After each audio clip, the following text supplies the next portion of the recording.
Two state insignias, the five-starred Chinese flag and the Zambian flag, sandwiched by three other institutional ensigns, wave at the Zambian skies in front of the China Aid Project office in Lusaka. The flags proclaim an image of sound international cooperation between two countries seeking to create a shared future, hinged on the success of the two peoples. The Chinese government, through China Aid, has gifted Zambia with a 2,500-seat ultra-modern conference facility scheduled to host the 2022 African Union AU Summit. It's a facility that is, as you know, in Africa is one of the iconic facilities. If you've been to Ethiopia, then you'll see that comparatively, this represents a significant milestone in terms of conferencing facilities in the country. We've done almost, as you can see, over 70% of work, as you can see now. And I think the importance of this is that we also have it ready before 2022 AU conference. Chinese firm China Jiangsu is constructing the international standard facility on the southwestern side of the Mulungushi International Conference Center premises. China Jiangsu public relations and marketing consultant Elias Mpondela says the facility has a unique and iconic architectural character. The design itself shows the iconic character with which this facility is constructed. If you have been around the globe, those who have had the privilege of attending conferences within Africa, Cape Town, Durban, you see this kind of thing. Probably the only thing that could happen that will supplement the positioning of this is to have a hotel here, 5-star, so that all the conferences that elude Zambia and go elsewhere because of lack of capacity, can be directed here, and that creates employment, that creates also foreign exchange availability, and it influences, of course, the exchange rate because we need more sources of funding. And the other uniqueness of this facility is the fact that it has 2,500 seating capacity. It also has 1,000 seating capacity at any given time in terms of dining facility. It has 15 separate, or what you call side meetings rooms, which can occupy 40 people at any given time. Mr. Mpondela says the project has created over 400 jobs for the local people. Construction has very strong forward and backward linkages. Those who are producing stones, those who are digging, and those who are producing some local materials that are required, they are all employing other people. So in those backward linkages and forward linkages, we may not estimate, except to say there must be great numbers. Now for here, we have over 400 people that have been working here. It means we are taking care of more than 400 people by 10 people, an average of each person looks after. That gives you the number of the economic impact this has had. Patrick Mula, a Lusaka-based electrician, attends to one of the electrical fittings inside the conference facility. He's one of the local people who has been employed by the contractor, China Jiangsu. I knew a lot of knowledge about electrical, but being employed in Chinese, I've known a lot now. I've become familiar with how it works, how it's done. Mr. Mlambo is gratified that he has sharpened his skills since joining the project. I look forward to have my own company as well, to employ others as well, because I've known a lot about electrical. I've known a lot about almost everything's been taught here, I would say. So skills here are being given to each and every employee from this company. Everyone here is attuned to, modern techniques of construction with high quality. Chinese are known for quality. I think that on an iconic building like this, no compromise. So our workers are also, getting those competences. Eventually, they will be the contractors of this country. And Mr. Mpondela adds that the company does not compromise on the safety and health of its employees. So we have strict rules in terms of following all the, COVID-19 protocols and restrictions. Everybody that is here is fully, I think most of the people are fully vaccinated. But even before we started the contract, we ensured that everyone that was coming here was protected. The masks are provided, and people are advised to, you can't avoid being closer in construction. People close, but they are all adhering to social distancing wherever it's possible. But more importantly, you can see, as you look at all of them, you can see they all have safety equipment, and they also have masks to ensure that we protect one from each other. We've been working very closely with the Ministry of Labour to ensure that we also satisfy the labour provision.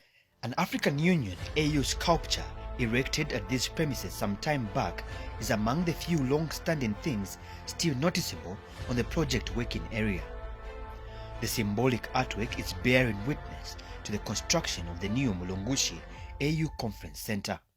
Mulungushi, despite the space that we actually have, has not been able to attract certain types of international conventions that actually do happen, especially within the SADC region. We find ourselves relegated to the edges, most of to other countries, most of like South Africa. But with a facility like this actually coming on board and the type of capacities that we're going to be able to handle, Mulungushi then puts itself on an international map, and we'll be able to get the certain type of recognition that would actually want to have.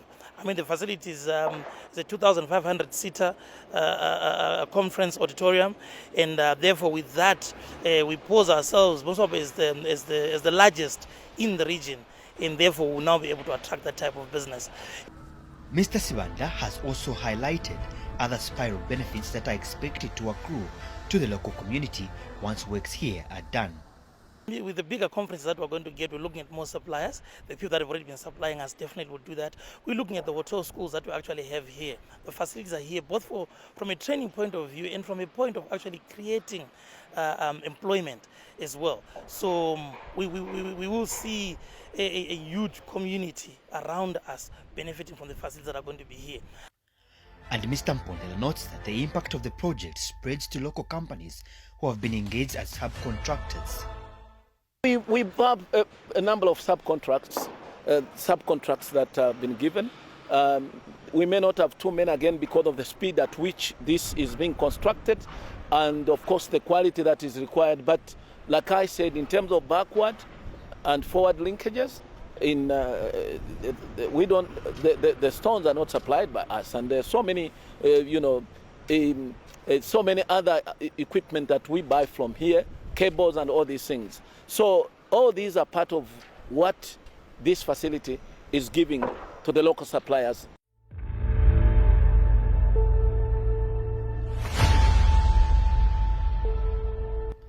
Another Chinese-owned company that has invested in Zambia with operations going as far back as 2005 is Good Time Steel.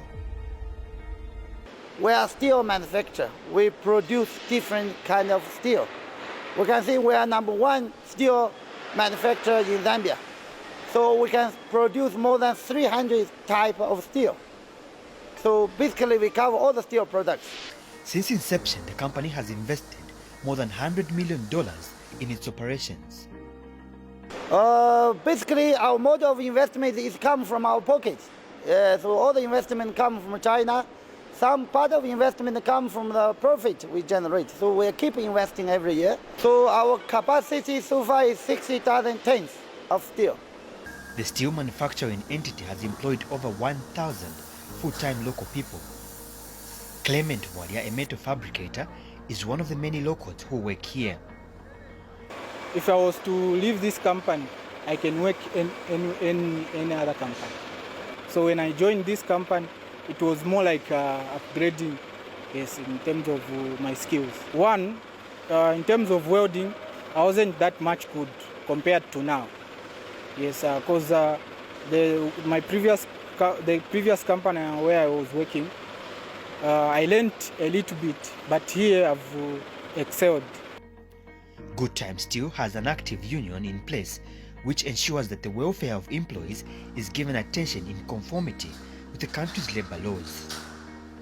At the moment that the union was introduced in the company way back in 2012, we used to have challenges, but when the union was introduced, we are experiencing a very cordial relationship with the management.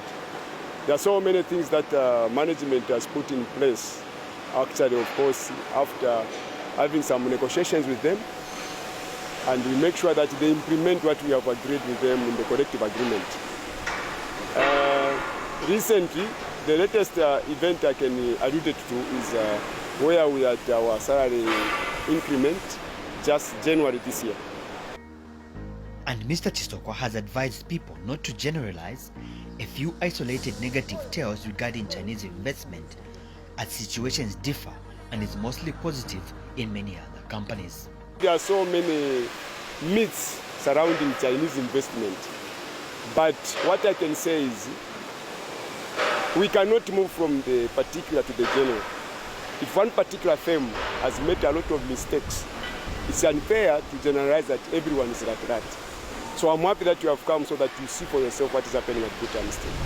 The union and management, they are in good relationship because we make demands in accordance with the law.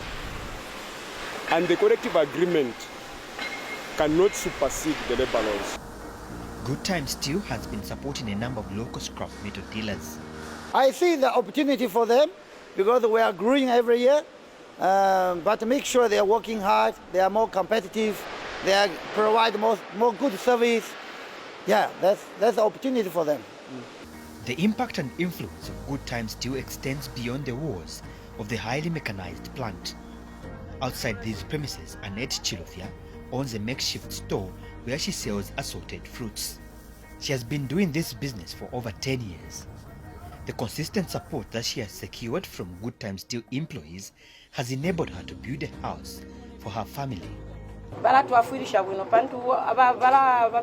Good Times Steel supports us a lot. Our biggest clients are their workers, including the Chinese. My business has grown. Before coming here, I was staying in a rented house, but now I have managed to build a one-room house. Annette's business neighbor, Gloria Makungu, has been trading here since 2008. And Good Times Steel management has pledged to construct the two ladies a decent trading space. This company has helped us a lot. Because of their support, I'm able to pay for my children's school fees. I have even built a house. I'm happy that the company has promised to build us a decent trading space. The presence and positive impact of Chinese investment in Zambia can be traced back to strong bilateral relations between the Chinese and Zambian governments.